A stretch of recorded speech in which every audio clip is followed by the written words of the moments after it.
The Dodgers are ruining baseball, or at least that's what people want you to think, because they absolutely steamrolled the Milwaukee Brewers like everyone expected. They're the by far better team, but I don't think the Dodgers are actually ruining baseball. That's what we're going to talk about. We're going to talk about the series a little bit as well, because the Brewers are partially to blame for this whole conversation too, because they laid an absolute egg. And I know James has got a lot to say. He was texting me. He's like, I got some hate to spew on the Brewers right now, because it was a pretty uncompetitive series, honestly. Yeah, to say it eloquently, the Brewers got dog walked by the Dodgers. And luckily, if you guys listened to the NLCS preview on the Windup last week, we kind of told you exactly what was going to happen. We laid out a lot of these stats about the Brewers team, the fact that that in the regular season we're second to last in the whole league in barrel rate, fifth to last in hard hit rate, third to last in expected WOBA on contact. They had the lowest swing rate in the league, the lowest zone swing rate in the league. They're a team that would have to wait, sit back, let you make mistakes, and then they could take advantage of those mistakes. They wait against bad pitching, they take their walks, they put the ball in play against decent pitching. They let you make a bad play in the field behind you, and when they had to go up against elite pitching, they had absolutely no chance. And it's a shame that this conversation has to happen where people are pretending the Dodgers are ruining baseball simply because they are aggressive in how they spend money and they're one of like 6 teams in the whole league that's actually the top priority is winning baseball games. And then you are able to do that when you can take advantage of the way the market operates in that way. Yeah, like looking at this Dodgers team, a lot of these guys aren't homegrown, and people use that as a negative as to why the Dodgers are the problem. Like nobody made the Braves not pay Freddie Freeman. Nobody made the Red Sox trade Mookie Betts to the Dodgers. Nobody made the Angels say, you know what, Shohei Ohtani, generational player, the best player we've literally ever seen step on a baseball field in the history of the entire game. You want to play for us? We don't like that contract. We want to cheap out on you. Like, even them being involved in Juan Soto stuff and everything, like, there's no reason why other teams can't do this. Now, I understand that teams maybe can't spend like the Dodgers. They might not have the No way. unlimited wealth that the Dodgers currently have in this organization, but the Red Sox could have kept Mookie. The Braves could have kept Freddie Freeman. Even looking at their pitching, like Blake Snell, Tyler Glasnow, both guys from the Rays, even Blake Snell from the Padres, even Blake Snell from the Giants. You look at a lot of the people here, like they were available to every team in baseball, or they were at least available to be kept on the teams that they were at. Just because the Dodgers pick them up, this is not a Dodgers or a money problem. This is an issue with the rest of the baseball league. 2 years ago, Blake Snell was a free agent in March. Yeah. And a big reason for that is because he had the qualifying offer attached to his free agency. So if a team were to sign him, they would have to forfeit the draft pick to what team was Blake Snell on at that time? He was a Padre. That was the Padres, yes. Yeah, so you have to give up a draft pick up, and that scares teams away.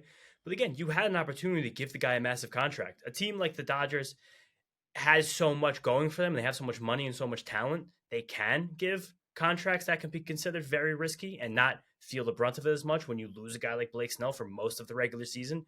But still, I saw Padres fans complaining on Twitter. It's like, oh, now you know what we have to deal with all the time. The Padres have $700 million tied up in two superstar players. They have another nearly $300 million bat in the middle of their lineup.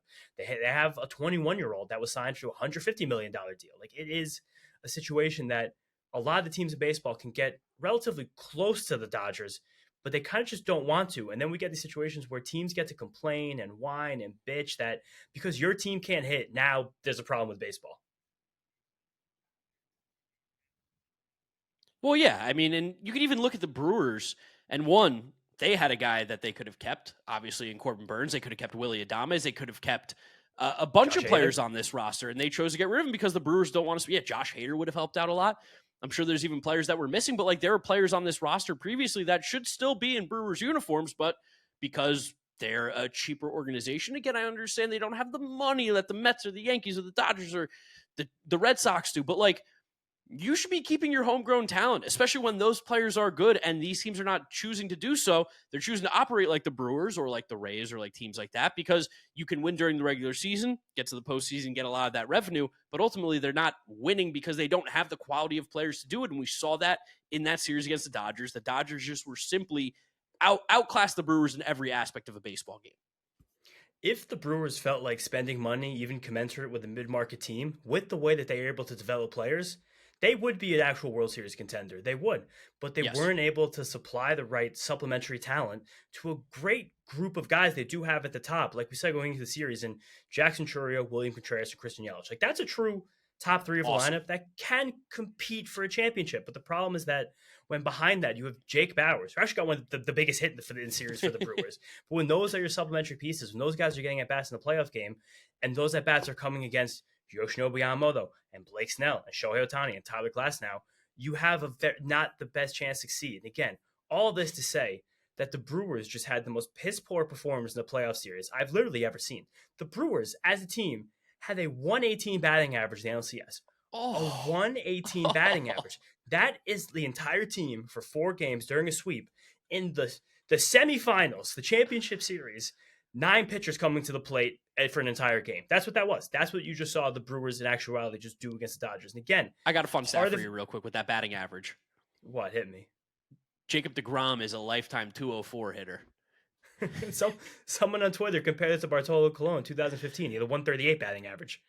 Oh, God. I mean, listen, like, first, tip the cap to the Dodgers. Played a hell of a series. The pitchers are incredible. Dodgers are awesome. The pitchers are awesome. But also at the same time, the Brewers just didn't even show up for a second in this series, it felt like. And again, this adds up when, especially a player like Christian Yelich, who I think he's still a very good baseball player. He's not like an MVP caliber guy anymore. He's a good borderline all-star guy, but he's a guy who can hit second, third, or fourth on a winning baseball team. He can be a big piece, of a championship team. Guys like that sometimes in a 4-game series, it doesn't work out. You can't get hits. You can't find the moment. Your approach leaves you. It happens. It's baseball. You need someone else to pick that up, and you lack the ability of having guys to pick that up again when you cheap out a middle of your roster. And like you said before, how badly could the Brewers have used Willy Adames in the series? Who they just watched go Ortiz to a rival in the National League, and you have Joey Ortiz play this year, who was the worst qualified hitter in baseball, and he still started 145 games because he's so good at defense. Willy Adames played not as good defense as Joey Ortiz, similar enough defense with 30 home runs, 800 OPS. You put him in the 5 spot in this lineup, everything's different. You had to trade Corbin Burns 2 years ago, and when he was on an expiring contract, to the Orioles for, again, Joey Ortiz, who we just said, again, great glove. He's a 9-hitter, and you kind of wish he wasn't.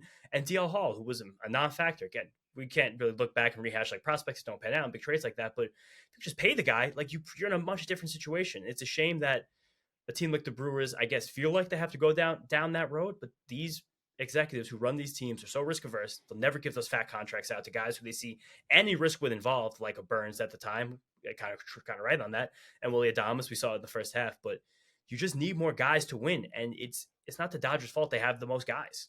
Yeah, the bigger issue here is that, like you mentioned at the top of the episode, at the video, there's like 6 teams that truly are trying to win. That is the number one goal. And it's embarrassing to say that I think the Mets are doing that too, but they just can't do it. They're bad at it. The Mets can't win baseball games, but you got like the Mets, the Yankees, the Dodgers. I think you would say the Padres are trying to win at all costs, which is also 100%. Funny because they're part of the fan base that's complaining, but they go out and get whatever players they want every single time that a player is available for trade, truthfully. So they shouldn't be complaining at all. I think who are the other teams that would be included in this? The Phillies. I think the Phillies are trying to win at all costs. The Blue Jays look like they're trying to win at all costs.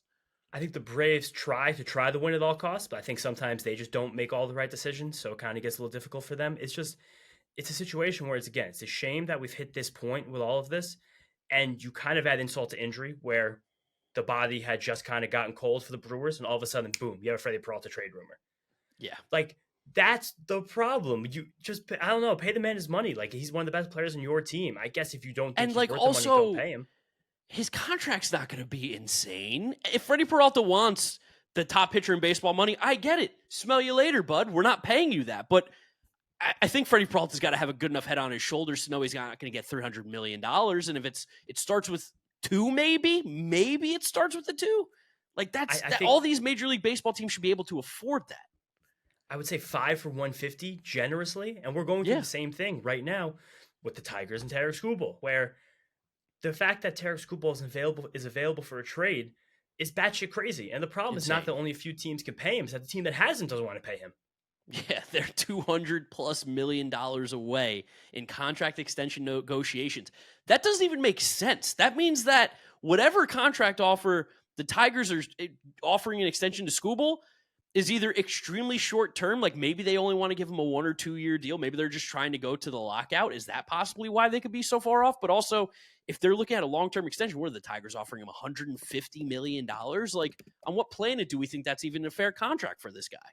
It's probably the fact that they're offering 300 million and that he wants 500 million. That's where you But get $200 million yeah. difference. But it's like that. This is why we play baseball, to win games. You want to pay that guy. And there's always that great graphic that gets thrown around Twitter. It gets aggregated a lot, so I don't want to give credit to the aggregators, but it comes from Travis Sawchik from Driveline, MVP Machine, and he wrote for the Score for a while. And it shows teams spending in relation to their Yes. revenue.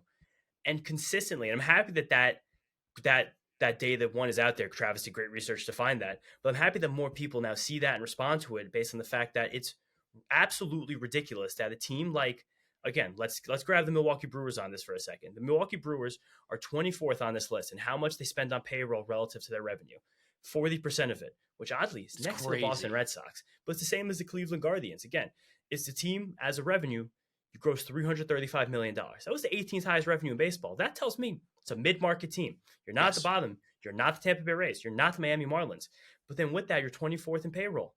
Pay the players, build a winner. You especially because what was the Brewers payroll this year? I'll check.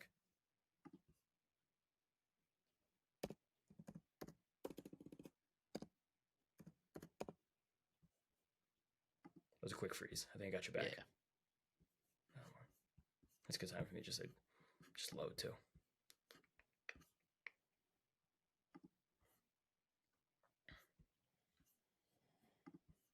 Where'd it go? I lost the payroll. Hey, ready? Yeah. The Brewers payroll this year was $137 million, which was the 24th highest in the league.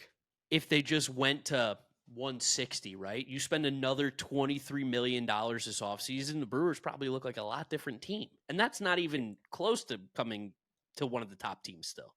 Literally, the Brewers could have spent an extra $27 million this year and just had Willy Adames. And it's a totally different team. And he was on your team. He was a leader in your clubhouse. You'd been to the playoffs multiple times with him at the top in the middle of your order. You have another elite player coming off the pipeline, Jesus Made. You have pitchers galore for days. And again, I think Jacob Mizorowski did separate himself a bit in this series. You could see that he was a true difference maker. And still having a guy like that is really... They're going to be able to keep him? Yeah, I start trading. But again, it's sad that it's come to this where teams like the Brewers who fail because of structure issues, like team building flaws, and then we blame the Dodgers. Because again, I like that you referenced that tweet, the top of it from Mike Trout. Shout out Mike Trout. If the Rays gave Blake Snell and Tyler Glasnow what they wanted, they wouldn't be Dodgers. The Red Sox gave Mookie what they wanted. The Dodgers, one of the richest teams in sports, handed Mookie Betts away. Mookie Betts is going to be an inner circle Hall of Famer. Mookie Betts has had... Just to throw, again, we got to continue to remember to throw credit on the Dodgers because they did dominate the series and they're going to win the World Series again.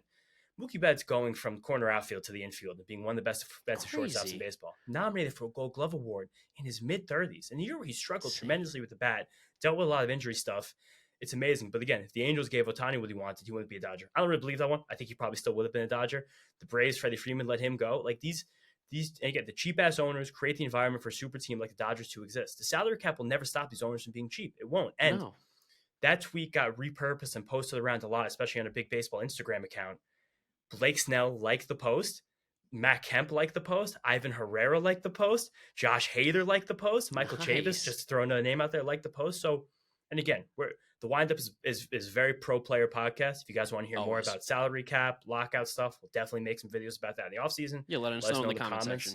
If you want to hear about that, one of the biggest things Mark and I did to even start making content together was a big-time live stream on Twitter Spaces for the last lockout when Max Scherzer was walking across the parking lot. These players know the situation. These players know how much the owners collude. These players know how the owners are all working with each other to make sure contracts stay as low as possible. And that these cheap-ass owners on half the teams in the league don't really want to win. They want to take their profits, make a wild card spot, win 54% of the games, like Jerry Dipoto said, take their cash and go home. And it's fucking bullshit. It's bad for the league. It sucks. It is. It's never realistic to expect teams to spend more money than they make. I'll never be like, you should be spending more money than you bring in. That's never realistic. Not. It's also not realistic to expect them to spend even like 80% of the revenue that they make, right? Because at the end of the day, like a lot of these guys are still business, but 50%, get up to 50%, and you can put a much better team out there. Get crazy, 60%, still take home 40% profit on a Major League Baseball team, bringing in millions and millions and millions of dollars.